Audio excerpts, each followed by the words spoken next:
అంతర్జాతీయ దివ్యాంగుల దినోత్సవాన్ని పురస్కరించుకొని మహిళా, శిశు, వికలాంగుల, వయోవృద్ధుల శాఖ ఆధ్వర్యంలో జిల్లా సంక్షేమ అధికారి కె నరసింహారావు అధ్యక్షతన మంగళవారం సూర్యాపేటలోని స్థానిక జూనియర్ కాలేజ్ గ్రౌండ్లో దివ్యాంగులకు క్రీడా పోటీలు నిర్వహించారు.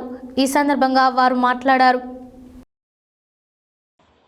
అంతర్జాతీయ దివ్యాంగుల దినోత్సవాన్ని పురస్కరించుకొని మహిళా, శిశు, వికలాంగుల, వయోవృద్ధుల శాఖ ఆధ్వర్యంలో జిల్లా సంక్షేమాధికారి కె నరసింహారావు అధ్యక్షతన మంగళవారం సూర్యాపేటలోని స్థానిక జూనియర్ కాలేజ్ గ్రౌండ్లో దివ్యాంగులకు క్రీడా పోటీలు నిర్వహించారు.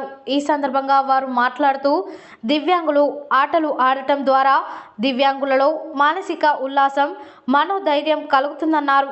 అనంతరం జెండా ఊపి క్రీడా పోటీలను ప్రారంభించారు.